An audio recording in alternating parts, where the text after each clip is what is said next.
This one is remotely intriguing. It's a wireless keyboard. Now, Amazon is flooded with various wireless keyboards available for sale. So what's distinguishing about this one, you may hypothetically ask? Well, this is a Bluetooth keyboard, which differs from the substantial percentage of keyboards on Amazon that primarily rely on, little USB dongles. This one's different. You don't need that. It relies on Bluetooth connectivity. Now, this keyboard is currently on sale for $22.99. It's been on sale for the past month, so I could only assume its actual retail price, but I suppose that's more of an eye catcher than MSRP. So this automatically receives points for design due to the sheer thinness of the keyboard. This is what it looks like on the front, nothing special. But on the back, you're greeted with a rather pleasant-looking aluminum sheet. I mean, granted, it gathers fingerprints, but nobody truly cares about that since it's not going to be facing you 95% of the time. Well, even more so, 99% of the time, because when you're going to be staring at the back of this. This actually feels more than $23 worth, which I suppose is why it's on sale and it's not its retail price, but I digress. On the top back, you have a compartment for your battery cover, which houses 2 AAA batteries, and that's essentially it in terms of design. I'm not exactly crazy about this thin strip of plastic, presumably, on the top of it. That's an odd design choice, if anything. They could have just jettisoned that. That's unnecessary. It doesn't look that good. It seems to gather fingerprints easily, so Other than that, it looks a bit understated, but I do admire the fact that it is thin, therefore being relatively portable. So fundamentally, 1byone has 3 kinds of keyboards. They have this one, which has a trackpad on the right of the keyboard. They have a cheaper one that's $17 with a trackpad on the bottom or beneath the keyboard, which is an odd design choice, which is why I'd assume it to be cheaper. Then you have one without a trackpad whatsoever, and that one is $19.99.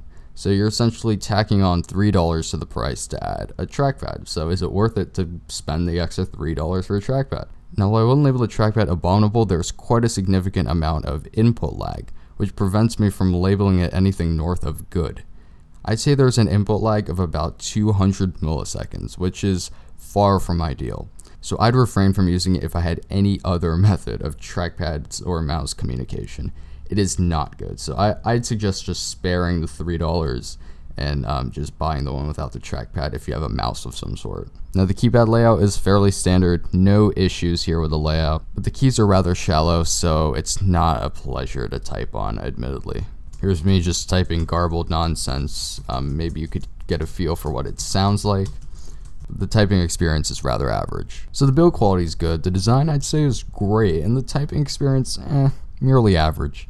But how does it actually do in terms of connectivity? Because that's arguably what's most important. Without a connection, this is practically useless. Well, on the top, you have a switch, and when you switch it on, it turns on. And the keyboard doesn't only support Windows and Mac. Since it's a Bluetooth device, it also can connect to iOS and Android devices. So for purposes of demonstration, I'll connect it to my iOS device. And I've already saved time by establishing a connection with my iPhone beforehand, because establishing the connection is not faultless. I'll just state that. It takes a few attempts. So I saved time by doing it before. Oh, this is so uncomfortable. The angle of my wrists are just throwing my typing finesse off balance completely. I guess I'll just peck at the keyboard since it seems to be easier. That was one of the most difficult things I've ever had to do in my life. Whilst casually throwing shade at other people that always hit subscribe whenever it involves a note on an iOS or, in some circumstances, Android devices. First thing that they always use is an opportunity to self-promote. And yeah, so there we go. Obvious joke is obvious. So, is this worth it? Well, if you've ever said to yourself, I wish I had a Bluetooth keyboard, but I only have $25. What could I do? Then yeah, it's probably one of the best options because it's relatively cheap, inexpensive wireless keyboard. Not only that, it's a Bluetooth keyboard. Now, if you think that connecting a full-size keyboard to your phone is stupid, then don't buy this, because there are better wireless keyboards out for less money. But the thing is, they don't rely on Bluetooth technology. They rely on one of those USB dongles that you plug into a computer. Now, for me, that's I wouldn't label it as archaic. I mean, that's something that I wouldn't mind having. It's a tiny little dongle, and the input lag would be lessened due to the fact that it's a more reliable technology. With Bluetooth technology, you run the risk of input lag, and that's what I've experienced. Whenever I was typing something, if I were to type the letter T, it'd take about 100 milliseconds before it actually appear on screen. And that is something that's slightly annoying to me, and that's why Bluetooth keyboards overall as a whole, it's just, I just save a few bucks to go for a wireless. It's a more reliable technology than Bluetooth is in almost all respects. Now this is more portable than 99% of those wireless keyboards, those non-Bluetooth keyboards. And if portability is a thing for you, if you like the thin ergonomic look of this and you don't mind Bluetooth technology, and or you want to connect it to your smartphone, then yeah, I'd recommend it. But if you're looking for an inexpensive keyboard to use for your computer, there are a bunch of Logitech keyboards online that are cheaper, that provide an overall better typing experience with very little to no input lag.